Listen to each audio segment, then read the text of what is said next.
guys, it's Holly here with PlayStation Access, and we're carrying on with Indie Week. I'm talking about one game that when I saw it, like, it's just amazing. It's simple and beautiful and glorious. And I'm with Richard and Ricky, and we're talking about Hohokum, which is just... Hohokum. Yeah. Do that again. Do that again.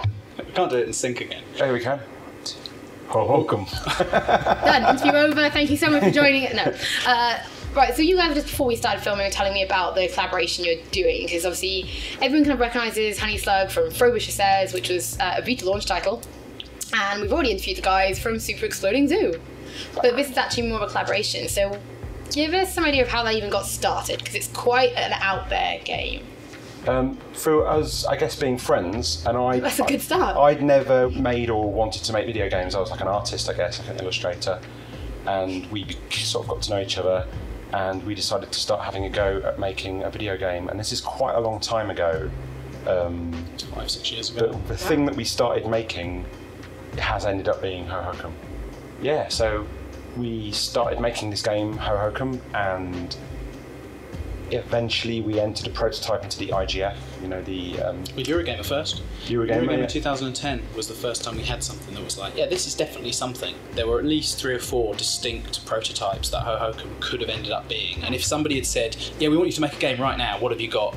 Then one of those could have ended up being a game, and I'm really glad they didn't. One of them would have been awesome. Well, some of them, I think all of them golf one would have been awesome. Mini golf game, yeah. Anyway, Hohokum's looking great.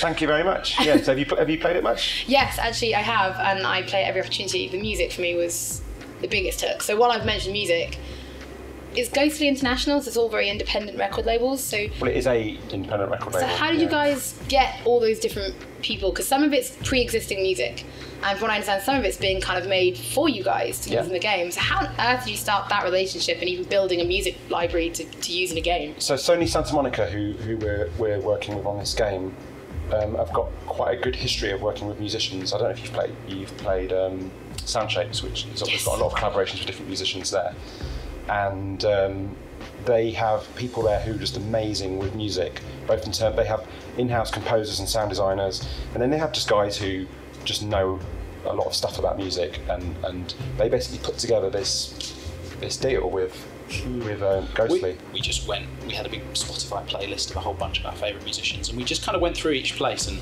picked music for those places, just placeholder music, just to like get a feel for what are the kinds of music you'd want to listen to while you're playing this game. Because we always knew it was like a really big deal with our game, that it's kind of mood piece, and the music is a massive part of like how you feel when you're playing it. For me, when I'm playing such a level where you've got to collect people and get them kites, that in particular is the biggest mood enhancer. Everything about it is the whole idea of just I am so happy in that little, and the music just plays for me one of the biggest parts. Like, I'd go as far as saying I almost like to think of our game as an album of music. That's how important I think the music is. It's nice to be making a thing that when people are playing it in a living room, it won't feel too obnoxious or really obnoxious at all. In fact, maybe even it will be a nice thing to have in that space. The game itself kind of challenges a lot of game concepts, because there's no real dying. There's no score, there's no failure. Yeah, but there's no... So how is failure, that? you can't fail. Yeah, you can just even leave it flying around. It's a great game to buy if you like succeeding. But how was that for developing a game that challenges every single kind of game concept? It's definitely not a toy though. Like, there are things to do in Hohokum. You can achieve things, you can work things out. There are puzzles to solve and challenges, but they're all kind of pushed into the background so that if you're not aware of them, that's totally fine. And when it works well, those things sort of gradually permeate into people's consciousness, and it's not like they feel like they're being told, you know, it's not like you fly through Hohokum going, oh, what do I have to do here? Like, oh, how do I solve this bit? Hopefully, people will kind of be able to chill out and relax and just enjoy the experience of being in one of our biggest challenges is just making people feel okay with the fact that there's no overt objectives or whatever, making people realise that that's okay. And I think when most people, when they realise that, they're fine with it, and they feel quite liberated by it. Hopefully, people will not go, right, there's an end to this game, and therefore there's a progress. So the game's all about that, and now I just have to like head in a straight line to do that as quickly as possible. I mean, I hope that will happen, and people will just feel free to meander and fly around and enjoy it. And yeah, I have to ask you guys about the art style, because this is one thing you must get asked all the time, because it's crazy and it's colourful. Why are there colours? And it's a flying snake. It's the long mover. It's a long mover. That's the long mover. That's the name of the character you are in the game. Yeah. Long mover. The long mover. Yeah. I was going to call it George, but George. the long mover sounds much better. You can call it George if you want. George the long mover. George is a nice name. Yeah. Yeah, that's his name. But yeah, so it's kind of like the people in this world have never seen anything like you before, and they just call you the long mover, maybe. Yeah. That's amazing. But it's also a reference. It's a pop culture reference to something as well. I'm not going to tell you. Anyway, what are we talking about? Art style. The art style. Yeah. It's just how I draw. It's gradually got more figurative, hasn't it, over the years? When we started making Hohokum, it was way more abstract.